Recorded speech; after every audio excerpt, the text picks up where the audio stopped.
Too broke, they sneered, as two flight attendants stopped a plainly dressed woman from stepping into first class. They had no idea she was the owner of the entire airline. When Josephine Chandler revealed the truth, their arrogant grins disappeared, and their jobs were suddenly at risk. Morning sunlight poured through the floor, tip-ceiling windows at Skyline Airways headquarters, casting a golden glow across the boardroom. Josephine Zhao Chandler stood near the glass, framed by the Chicago skyline. From that vantage point, the jets taking off from O'Hare looked like tiny streaks of silver in the distance. "The quarterly results are strong, Miss Chandler," said Robert Hayes, the CFO, adjusting his glasses. "Revenue has risen 12% compared to last year." Joe nodded faintly, though her gaze stayed fixed on a Skyline plane taxiing far below. At 52, Josephine Chandler hardly matched the image most imagined for an airline CEO. She had begun as a flight attendant, later moved into operations, then management, and finally rose to the top just 8 months earlier when her predecessor retired. Her sharp instincts in business were undeniable, but she had never sought the spotlight that usually came with the role. "That's encouraging, Robert," she replied at last, turning back to the room. "But I'm more concerned with customer satisfaction." The executives shifted uneasily, exchanging glances. "We've faced some difficulties in that area," admitted Sarah Williams, head of customer experience. "Complaints about staff interactions are up 7% this quarter." Joe's expression stayed calm, though her eyes grew sharper. "Details." Sarah hesitated, then said, "Most of the issues involve first-class service. Passengers feel the staff have become elitist." "Elitist." Joe repeated the word, tasting sour. "On an airline where I started my career as a flight attendant 3 decades ago." Everyone in the room caught the sting of irony. Joe had never forgotten her beginnings. Despite her climb to the top, she still lived in the same modest neighborhood, drove an ordinary car, and often dressed casually outside meetings. Her humility was well known to those familiar with her story. "The problem," Sarah continued carefully, "is that many of our newer staff don't know your history. Since your promotion is recent, and you avoid the media, they don't recognize you. They don't know who I am." Joe finished evenly, "And maybe that's part of the issue." She moved to the head of the table, already considering her next move. "We've expanded customer service training," Sarah added. "But honestly, this seems more like a culture problem." Joe's assistant, Michael, slid a tablet toward her. She scanned a complaint displayed on the screen. "Your first-class attendants treated me like I didn't belong. I was judged by appearance before boarding." The arrogance was overwhelming. Setting the tablet down, Joe's decision was instant. "I need to see this myself." "What are you suggesting?" Robert leaned forward. "Something like an undercover boss," Joe said firmly. "I'll travel as a regular passenger. No alerts, no special treatment." The executives exchanged uneasy looks. "With respect, you're the CEO," Robert objected. "Someone might recognize you." Joe gave a faint smile. "Robert, I've spent 30 years here, and just this morning I walked past 3 new employees in the lobby who had no idea who I was. And besides," she added, gesturing to her tailored suit, "they've never seen me in casual clothes. To them, I'll just be another middle-aged woman." "It's a risk," Sarah warned. "If the service is poor, I'll know exactly what needs fixing," Joe countered. "Book me tomorrow on the Chicago-New York flight, first class. Use my initial, J. Chandler. I'll pay with my own card. And if you encounter problems," Michael asked carefully. Her eyes hardened with the same resolve she'd shown when she pushed through fuel efficiency measures that saved millions, or when she redesigned the loyalty program that revived lost customers. "Then we'll address them," she said. "This airline was built on respect for every passenger, no matter what they wear or how wealthy they appear. If we've strayed from that, it's time we get back." When the meeting ended, Joe lingered at the windows, watching planes climb into the sky. She had no idea how revealing her investigation would turn out to be. The next morning, Joe stood before her bedroom mirror, studying the reflection. The polished CEO in designer clothes was gone. In her place stood a woman in a plain gray sweatshirt, relaxed jeans, and a navy baseball cap tugged low over loose, wavy hair she usually wore pinned tight. "Perfect," she murmured. Without makeup and in casual clothes, she looked nothing like the corporate headshot on the company's site or in trade magazines. Her phone buzzed with a message from Michael. "Ticket confirmed. Flight 372. Are you certain about this?" he texted. "Completely," she typed back. "No special favors. I want the real experience." Another buzz followed. "Char service ready." She smiled faintly. "No, I'll take a rideshare like anyone else." Packing a small overnight bag with only the essentials, She reminded herself this wasn't about comfort. It was about seeing what passengers truly experienced, especially those who didn't fit the polished first-class image. Her phone rang. Sarah's voice came through, tense. "I've been thinking about your plan. If you run into trouble, how should you respond?" "I'm not going in to hunt for mistakes," Joe replied after a pause. "I'll give our crew every chance to do their jobs well. If they don't, I'll handle it properly. This is about understanding, not catching people out." Yeah, after the call, Joe made one last adjustment. She removed her expensive watch and jewelry, replacing them with plain studs and a simple timepiece. The small details mattered. Right on schedule at noon, the rideshare pulled up outside. Joe settled into the back seat, feeling an unexpected sense of freedom in her anonymous appearance. "United Airlines Terminal," she said casually, deliberately naming the wrong airline. The driver glanced at her in the rearview mirror. "You got it." 20 minutes later, Joe leaned forward with a small correction. "Actually, that was a mistake. I meant Skyline Airlines Terminal, no problem," the driver replied easily. "Traveling somewhere nice, New York," Joe answered smoothly, slipping fully into the role of an ordinary passenger. "Just a quick trip, business or pleasure?" the driver asked. Joe smiled. "A little of both." As they approached the airport, Joe felt a ripple of anticipation. It had been years since she'd traveled like a regular customer. Normally, as CEO, she used the private company entrance or even a jet for long-distance flights. The car rolled to a stop at departures. "Have a good flight," the driver said. Joe thanked him and stepped out with her overnight bag. Immediately, the chaotic rhythm of O'Hare surrounded her. The loudspeaker announcements, rushing travelers, long lines, and short tempers. She ignored the Skyline premium counter, choosing instead to wait with the general passengers. Ahead, a mother juggled her toddler and paperwork, while behind her, a businessman shouted into his phone about a corporate merger. When Joe's turn came, the check-in agent hardly looked up. "Destination, New York, JFK," Joe replied. The agent typed quickly, then handed over a boarding pass. "Gate A17. Boarding begins at 1:45. No smile. No, enjoy your flight." Joe made a mental note of it as she moved on. Security was another routine ordeal. Shoes off, bags searched, no courtesy. By the time she emerged into the terminal, she was already seeing her company through an entirely new lens. Every sign, every interaction, every expression told a story about the passenger experience. At her gate, boarding for special assistance passengers had just begun. Joe observed how the agents treated an elderly man with a walker and a mother of twins. They were efficient, but hardly warm. Soon after, boarding for first class was called. Joe joined the line, ticket and ID ready. The gate agent scanned her pass without enthusiasm, especially compared to the polished smile she'd just given a man in a designer suit. Joe noted the contrast silently and walked down the jet bridge. At the aircraft door, a flight attendant named Victoria greeted passengers with a practiced smile. For the businessman ahead of Joe, her tone was warm and inviting. "Welcome aboard, sir. Right this way. May I offer you a pre-departure drink?" Then came Joe's turn. Victoria's eyes flicked over her sweatshirt and jeans, and her smile cooled instantly. "Boarding pass, please," she said flatly. After glancing at it, her brows lifted slightly. "First class is to the left." The tone carried a subtle disbelief. "Thank you," Joe replied politely and walked on. "In the second row of first class." She stowed her small bag and sat by the window. Around her, passengers in suits were being pampered with champagne and careful attention. Another attendant, Jacqueline, approached Joe with a tray. "Pre-departure beverage," she asked without enthusiasm. "Sparkling water, please," Joe requested. Jacqueline set it down without the friendly phrase she'd used with others and quickly moved on, her warmth returning only for a businessman across the aisle. Joe sipped quietly, observing. The differences in service were subtle but consistent, clear favoritism based on appearances. As the cabin filled, a small commotion at the entrance drew Joe's attention. A young man in a hoodie tried to enter first class. "Sir, I'll need to see your boarding pass again," Victoria said sharply. The man, embarrassed, held it out. "I was upgraded for frequent flyer status," he explained. Victoria studied it for longer than necessary before letting him through with visible reluctance. No warm greeting, no offer of a drink. The young man took a seat across from Joe, uneasy. She gave him a kind smile, which he gratefully returned. Later, on her way to the restroom, Joe overheard Victoria and Jacqueline whispering in the galley.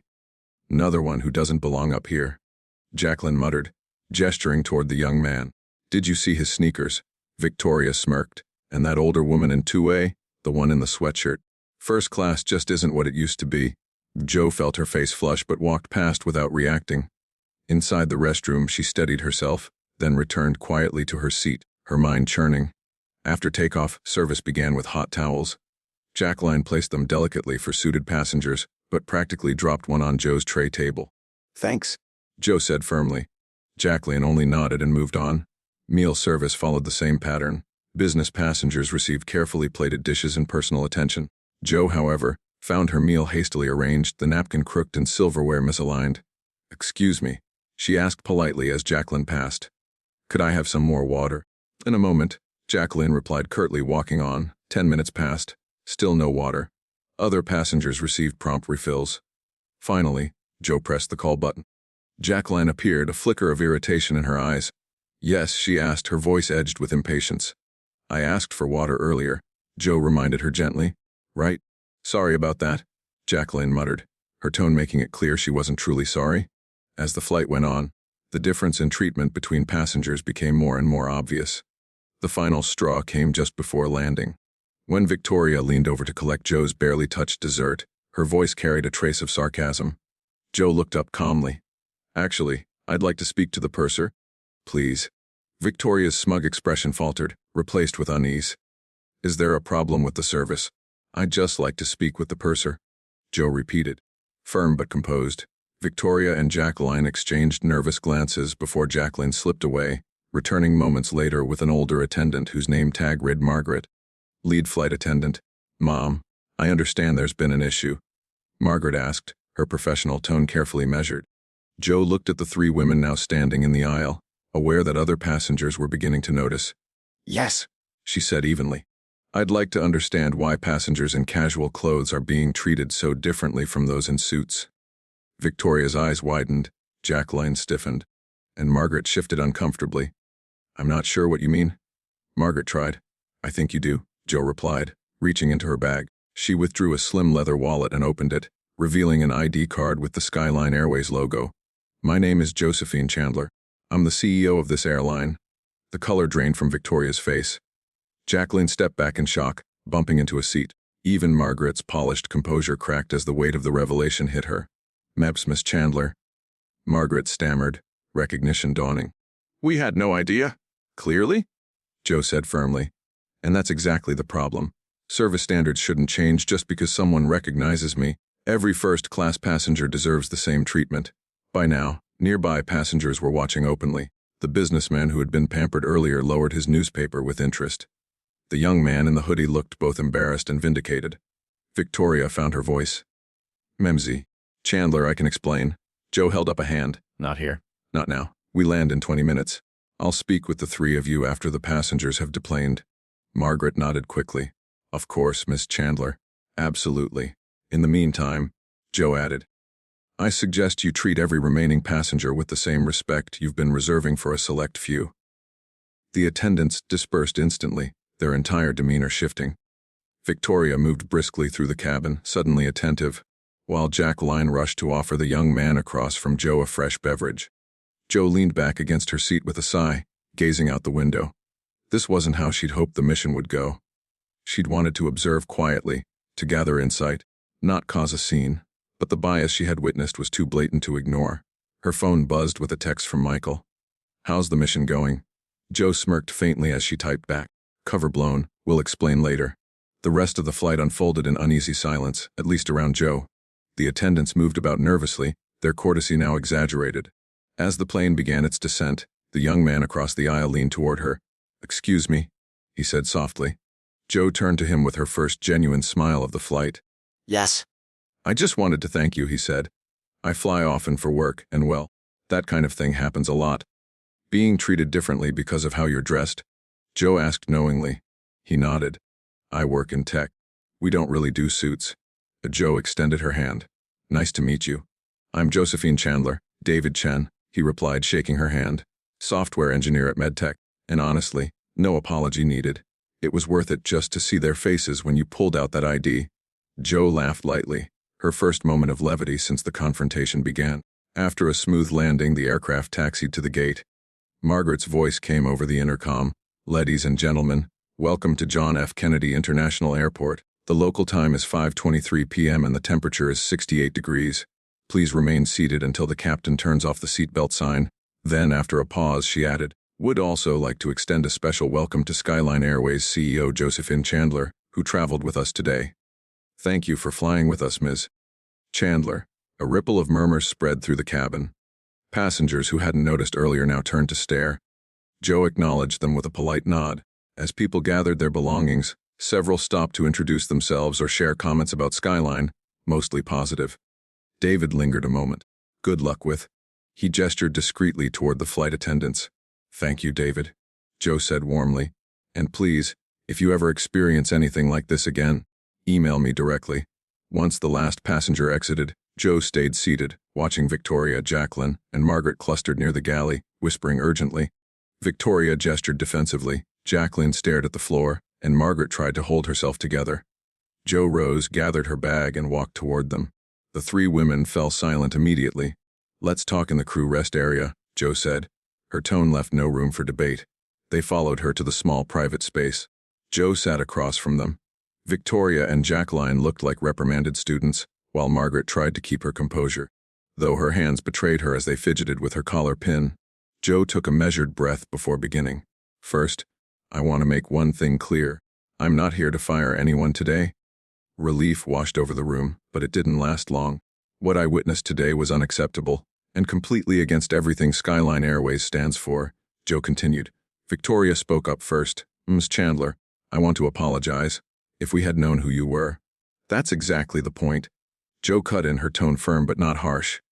It shouldn't matter who I am, or what I'm wearing. Every passenger deserves the same respectful service. The attendants exchanged uneasy glances. I started with this airline 30 years ago. Joe went on, letting the weight of her words sink in. I've served drinks, handled difficult passengers, and cleaned up more messes than I can count. I know this job is demanding. I know it takes patience. But what I saw today wasn't about stress. It was about judging people based on appearances. Silence. Finally, Jacqueline spoke softly. It was your clothes, the way you were dressed. The Joe nodded. And if I had been wearing a designer suit? Victoria lowered her eyes. We would have treated you better. At least you recognize it, Joe said. That's step one. She pulled out her tablet and opened a notes app. Here's what happens next. You three will be placed on administrative leave for 1 week. During that time, you'll attend refresher training focused on customer service and unconscious bias. Margaret gave a quick nod. Yes, Miss Chandler. And when you return, Joe continued, you'll each be paired with a senior mentor who embodies our service standards. I believe in second chances, and in turning moments like this into opportunities for real change. She stood, signaling the conversation was over. This incident will be documented, but your jobs aren't at risk, as long as you learn and grow from this. The true test will be what happens the next time someone who doesn't look the part sits in first class. 6 months later, Joe stood at the podium in the same boardroom where this journey had begun. Behind her, a slide displayed the company's new initiative. Beyond first impressions, the Skyline service promise, the numbers speak for themselves, Joe announced. Customer satisfaction is up 23% overall, with a 31% increase in first class alone. Sarah Williams, head of customer experience, beamed. Over 5,000 staff have completed the new training, and feedback has been overwhelmingly positive. Discrepancies in service based on appearance have dropped by 78%. Even Robert Hayes, the skeptical CFO, admitted. I doubted the investment at first. But loyalty is rising, and repeat premium bookings are higher than ever. Joe smiled, remembering that flight with Victoria, Jacqueline, and Margaret. Instead of punishing them, she had used the incident to spark transformation across the company. The story of the CEO's undercover experience spread quietly but powerfully, making unconscious bias real and relatable for staff at every level. What about the attendance from that day? Michael asked. All three completed training, Joe said. Victoria is now one of our strongest advocates for service standards. Margaret became a trainer, mentoring new hires. And Jacqueline? Joe paused with a small smile. She thanked me personally. She told me the experience changed how she sees every passenger who boards her flights. As the meeting ended, Joe lingered at the window, watching a Skyline Airways jet rise into the sunset. What could have ended 3 careers had instead transformed the culture of an entire airline. By choosing accountability over punishment and education over humiliation, Joe had led Skyline toward something greater, a place where every passenger truly mattered. And Joe herself. She still flew commercial, sometimes in jeans and a hoodie, sometimes in business attire. But one thing never changed: she always observed, always listened, and never forgot what it felt like to be judged by appearances. If this story touched your heart, don't keep it to yourself. Subscribe to our channel for more stories of dignity and respect that remind us to look deeper than appearances. Where are you watching from today? Let us know in the comments. And remember, true character isn't shown in how we treat the powerful. It's revealed in how we treat everyone. Share this video with someone who needs that reminder. Until next time, treat others with kindness. You never know who might be sitting across from you.